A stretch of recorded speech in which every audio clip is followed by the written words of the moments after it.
The NBA season is finally here, and there's some takeaways I had from night one. Let's get into it. The Denver Nuggets are still the Denver Nuggets. They still have Jokic, they still have Jamal Murray, Aaron Gordon, and KCP had a big game too. He's just been a perfect fit since coming over last year. The Denver Nuggets aren't going anywhere anytime soon. Jokic had a triple-double last night. AD had 17 points in the first half and did not score again for the rest of the game. Michael Porter Jr. didn't have a great game, and there's always been a lot of talk about MPJ's defense. He looked solid last night. He crashed the boards. He made winning play after winning play, even though his shot wasn't falling. And that's just something that a lot of people want to see from Michael Porter Jr. But the duo of Jamal Murray and Nikola Jokic is just going to be too much for a lot of teams to handle. There are very few teams that can combat that. And there were a lot of questions with the Nuggets regarding some of the depth that they lost in the offseason, and it doesn't seem to matter with the way KCP stepped up.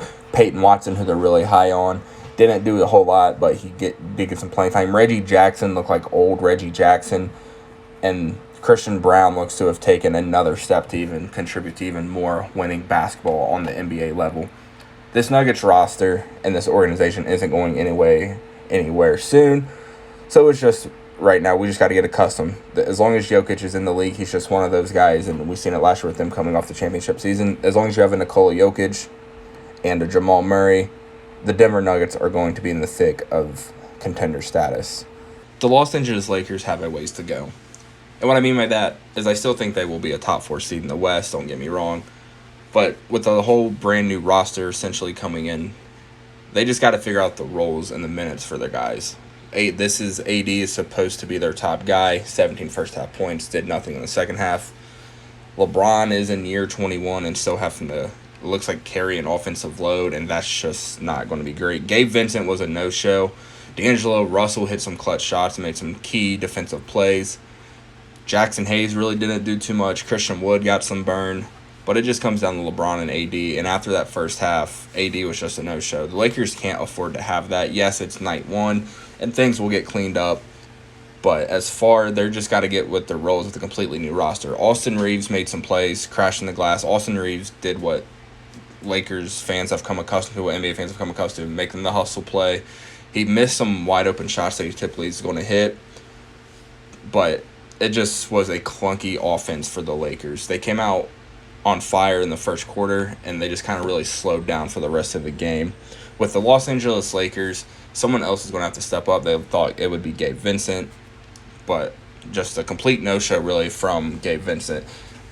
There's kind of a history here of Miami Heat role players leaving, getting paid somewhere else, and just not being that great outside of Miami. I'm not saying that's what Gabe Vincent's going to be, but the early return on that contract is not looking too great. On some positive notes, so LeBron still looks to be LeBron, and Taurean Prince, who was one of my favorite signings this past offseason, just because I liked his fit alongside LeBron, really showed last night. He hit 3 threes. He's going to play some good defense, grab a couple boards. He even had a steal, and Taurean Prince just looks to be – he looks like he's going to benefit a lot from LeBron, and LeBron's going to benefit a lot from him on LeBron's driving kicks. Taurean Prince knows where to be. He's a veteran, been in this league a long time. And he gets that open 3, you can go ahead and put 3 on the board because he's just not missing. Devin Booker is a superstar, plain and simple. You can keep trying to hate on him as they kind of do in the media or on NBA Twitter. But Devin Booker is a top 10 player in the league, and he's by far the best shooting guard in the league.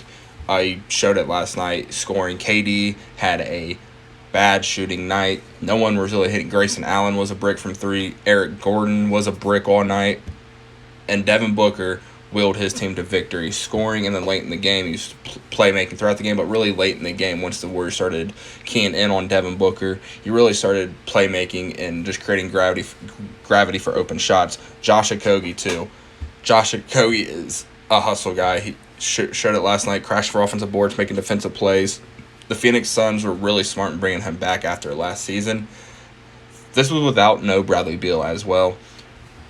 The Phoenix Suns are legit. People want to knock him because they don't have a traditional point guard, or they really don't understand the Bradley Beal move.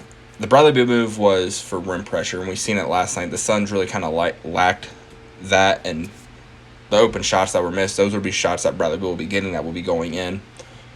Also, Jusuf Nurkic. Yes, he got beat off the dribble a couple times on defense, but that's going to happen with Nurk. But more importantly and more focus I want to focus on is the offense. His playmaking ability is super underrated, and he showed it last night, hitting guys on the cut, going to the post, give it to the guy that's cutting. Yusuf Nurkic does so much for this Phoenix Suns offense, and not a lot of people really seen that when they made that trade, sending DeAndre Ayton to Portland, and then the Suns getting Nurkic back from Portland. They also got Grayson Allen in that trade and Jordan Goodwin, who had a couple nice plays for them. As Goodwin in the Beal trade, he had a couple nice plays for them. But Yusuf Nurkic, yes, against more athletic centers, he's going to get beat. But that's kind of why the Suns brought in Drew Eubanks. But against a team like the Warriors, who they're more than likely going to face in a playoff series and have a Kevon Looney, the Suns can really lean on Nurk and his playmaking ability to create open shots for the Josh Okogie's cutting or the KDs, the Devin Bookers, and the Bradley Beals once Beal is healthy. My takeaway for the Golden State Warriors were, what's his team's identity? What I mean by that is during Steph Curry's pretty much his whole career, but especially during the Steve Kerr era, they have played fast. And with the addition of Chris Paul, who historically likes to slow it down, and we even seen it last night at times where it looked like the Warriors were trying to get going and Chris Paul wanted to slow it down. What's the end game here? Is Chris Paul on this team past the deadline? When Draymond Green gets healthy, are they just going to go super small and have Chris Paul technically still start but sub him out early like they did last night and have him run with the backups? I'm interested to see what Steve Kerr does. Golden State Warriors have their championship organization. They'll figure it out. When you have a lot of high IQ guys like this, typically I'm going to lean on the players and they'll figure it out. But I am interested when Draymond comes back. What's that role mean for Kevon Looney? Is Looney going to come off the bench and just get subbed in early for Chris Paul so Chris Paul can technically still be a starter?